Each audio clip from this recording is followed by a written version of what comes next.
Arranging your tracks in a way that makes them stay interesting from beginning to end can be quite hard, especially if you don't know about this one principle that I've used in all of the tracks that I've produced, which have made me over 12 million streams in total. In this video, I'm not only going to show you what this principle is, but I'm also going to give you 3 ways you can implement this principle in your own tracks so that you can make them stay interesting and engaging throughout. So let's get right into it. So the first thing you're going to want to look at when you arrange your tracks is going to be the structure. And in popular music, the structure is going to look like something like this. So usually we're going to have an intro, a verse, a hook, a second verse, a second hook, and then an outro. Sometimes there's also bridges. So after the second hook, there would be maybe a bridge and then a third hook and then an outro. But to keep it simple, I'm just going to leave it like this. So the thing that makes a difference between an interesting arrangement and a boring arrangement is going to be the energy level of the song. So if the energy levels are going to stay the same throughout the whole song, this is going to be a very boring track. So what we want to do is we want to variate the energy levels. And I'm going to show you how that usually looks like in this kind of structure. So the intro is going to be pretty low in energy.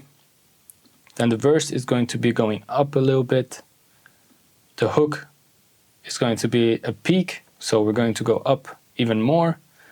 Then the second verse is going to go back down. We can either go to the same energy as the first one, but what I usually like to do is either go higher than the first one or lower. So let's go lower this time. And then the second hook is going to be like the second peak.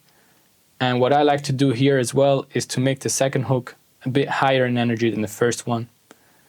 And then we have the outro. You can go down to verse level, you could even go down to intro level. Now, if the energy level of your track looks something like this, it's definitely going to be more interesting. So the question that we now have is, how do we create these variations in energy levels? When I started producing, I was really into EDM music, and EDM music is very obvious in the whole energy shift, like the drops are super high in energy, the intros are very low in energy, the dynamics are very different. And in this genre, I learned that what really makes these energy shifts interesting is building and releasing tension. And this is the principle that I'm going to teach you right here. And obviously there's a lot of ways you can do that. You can do it harmonically, you can do it with volume, you can do it with many different ways. But in this video, I'm going to give you 3 ways that I've used a lot. And even if you don't know much theory or anything like that, you can apply these things very well in your beats.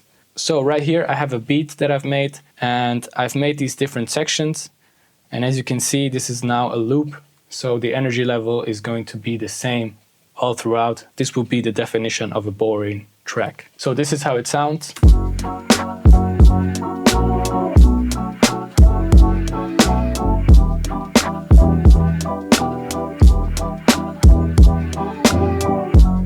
So if we want to alternate the energy in this structure, the first thing that we're going to apply is going to be layering. So what is layering? Layering is basically adding or removing sounds in your beat. And by removing or adding layers, I'm going to not only alternate the amount of energy that I have, but I'm also going to alternate the tension that I'm building. The less layers you have in your section, the more tension you're going to build in it. So if we look at the structure of these songs, we want the intro to be very low in energy. So let's remove a couple of layers right here. Maybe we can take the drums out. We can remove the bass.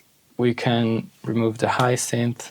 Actually, let's only leave the vocal sample and the key, the first synth in there. Percussion loop is cool too. Let's fade it in.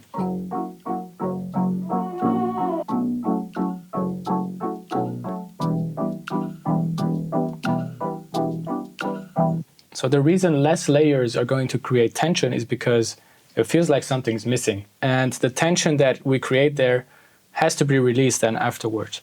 So if we go to the verse 2, we're going to want to go up in energy. So we're going to add layers and therefore also release some of the tension. So let's bring in the drums. Maybe we don't need the bass yet. We don't need the high synth either. Actually, let's only bring that in the hook. These keys, I would say we don't need them either. Bring them in the hook as well. Let's remove the vocal samples and bring them in the second part of the verse. And then the guitars, I would say let's leave them in. And here you can really be creative. You can try out different things. You can try out which layers you want to have in, which ones you want to remove. And as you can see here, in the first part of the verse, I have less layers than in the second part. So I'm adding the bass and the vocals. So this is how it's going to sound from intro to hook.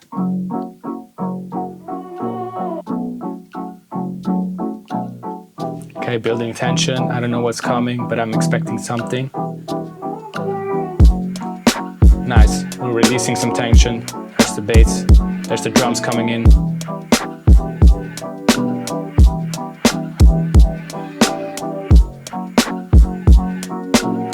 It's a nice loop, but now I'm expecting something more. There's tension still. Okay, we're going to add something, release the tension. Energy is building up.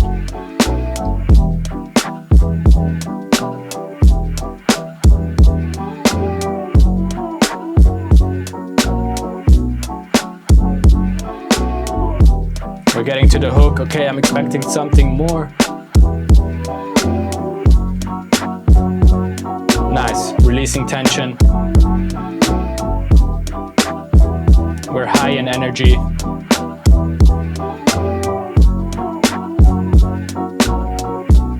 Perfect, so now we're getting to verse 2. We want to go down in energy again. Maybe let's do that by removing the keys.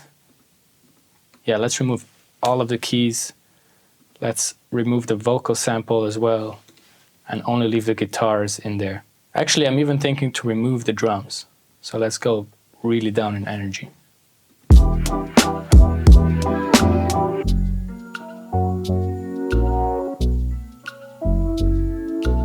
Now it's sounding a bit too empty for me. Let's add this.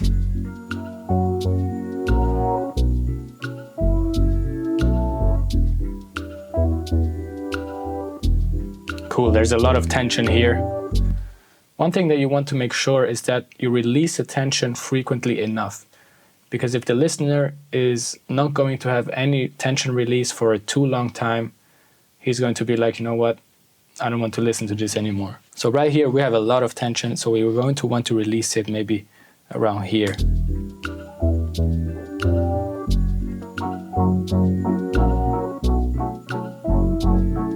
Cool. Adding something, but there's still enough tension. And then we're bringing the drums. This is a release, but now we're too high. We want to keep the hook high in energy still. Let's do that.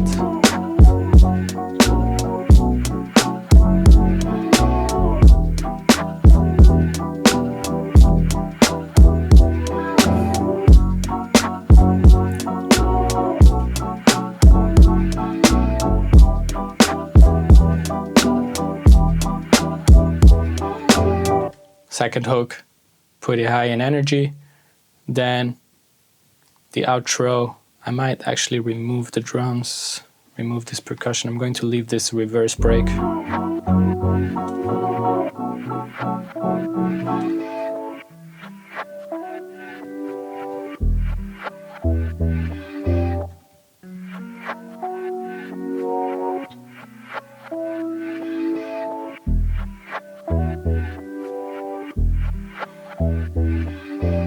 So there you go. Now we already have a structure that is varying in energy and obviously also in tension. So layering will be a great solution for both of these factors, which really much influence the quality of your arrangement. Cool. So now that we have an energy range right here, we can add even more tension. And this is where the second part comes in, which is breaks in your song. So breaks in your song is basically just taking things out in a shorter period of time than we're doing here. One thing that I like to do quite often is just,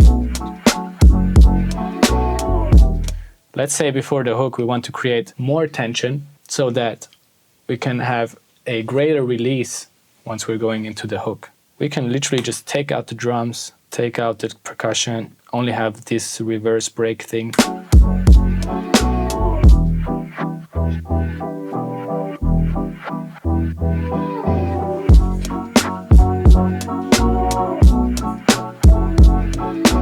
So let's do this throughout the whole track. Maybe we can add another break here in the first part of the first verse to the second one. Let's do a shorter one so that it's not as dramatic.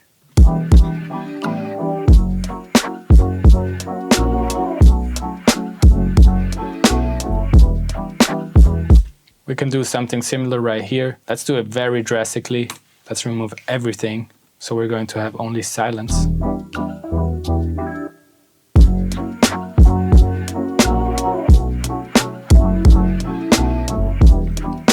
Let's do another break here, maybe half as long. Let's leave the first kick in and then only the synth. Boom.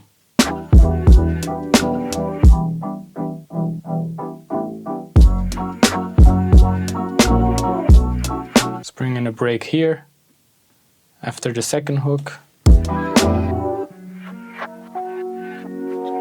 Now with these breaks, basically what we're doing is we're creating peaks in tension in a very short amount of time. This is going to make the arrangement much more interesting because it's going to catch the listener's attention and it's going to make the person stay there and listen to it until the end. So this is where we get to the third thing to create and release tension, which is using effects. So this is something that I learned in my EDM times as well. You can use effects which literally create tension, like sweeps.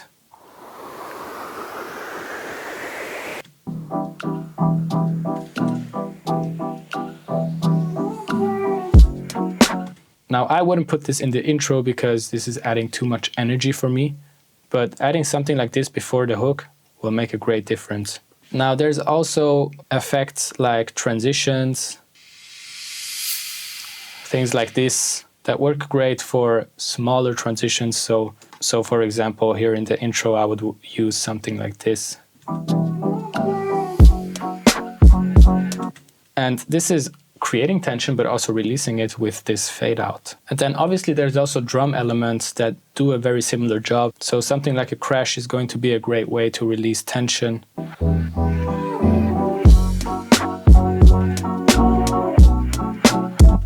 Actually going to add this in both hooks. So let's do this right here. And you can literally play with these. I'm going to put this sweep up here in front of the second hook as well. This transition is quite nice too. Let me add it after the first hook. Now, if you want to be more dramatic even, you can chop this transition up and use it here where there's this empty break right here to create even more tension right there. To summarize everything we did here, first we created the sections, intro, verse, hook, outro. Then we created variation in energy levels and tension with layering. Then the second part that we did is breaks. Breaks are basically the same thing. You're removing things, but in a very short amount of period. So this is kind of something that you can use to emphasize the tension and the release. So we did this by removing some drums right here and here. And last but not least, we created tension and release with these effects. So things like sweeps, crashes, and all kinds of sound effects that you can use for this. All right, so this was it. If you like this video, I'm sure you're going to like this one as well, which is about turning loops into full songs with the formula that I use. So make sure to check that out as well. Thank you for watching, and I'll see you in the next one.